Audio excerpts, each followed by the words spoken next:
Hello everybody, welcome to Bike World. My name is Chris Pritchard and I should be here in sunny Spain, and it's far from sunny, drizzling at the minute, but we're here at the press launch for the GSX-S 750, the new version of the GSR, which is supposed to be a hell of a lot more aggressive, a hell of a lot more stylish and really punchy. They're calling this the Apex Predator, so hopefully we're going to get to test it and see if it actually is an Apex Predator.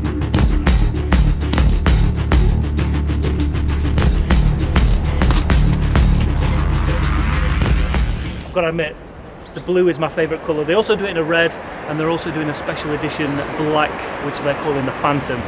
But I must admit, blue is my preferred colour. This bike has a lot more characteristics in line with the GSX-R 750 as opposed to the old GSR. Let's take it for a ride.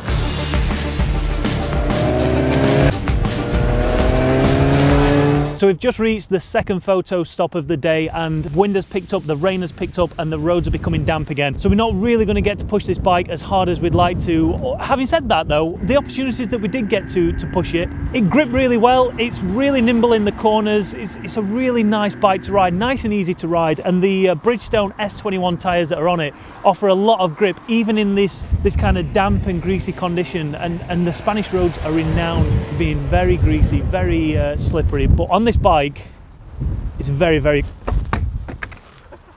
grippy. Much more aggressive than the GSR NG, which gives it a lot of low down aggressive acceleration. As you can see, the styling is much more aggressive than the GSR. Again, I don't like to compare it to the GSR because Suzuki is saying that this is a completely different bike. Although having said that, if you look at the chassis, you'll notice that the frame is exactly the same. Slight change on the swing arm, that's a more tapered look as opposed to the square one on the old GSR. And I really like the angles of the rear seat cowl down onto the belly pan and then across the tank as well. As I mentioned before, the frame is the same as the GSR, but the geometry is only slightly different. This one's actually 5mm longer than the old GSR. Traction control settings in the engine, and it was set on maximum traction control all day today because I didn't want to run the risk of actually finding out if it worked or not. Thankfully, it gripped pretty well in the wet. One thing that's new on this bike is the low RPM assist. So if you're stuck in traffic on your daily commute or you're stuck in a traffic jam, the low RPM will just help you assist a much smoother throttle control as you're going through traffic nice and slow, as opposed to that juttering you get often with high performance sports bikes. Great brakes, really strong in the wet. Didn't find any issue with them at all, and the ABS never kicked in once, so it just shows you how grippy those Bridgestone S21s are as well. In summary, we can't give this bike a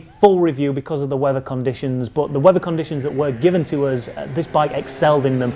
It stuck well, it braked well, it gripped well, and it would have just been nice just to find a few dry roads so we could have opened it up and seen its full potential.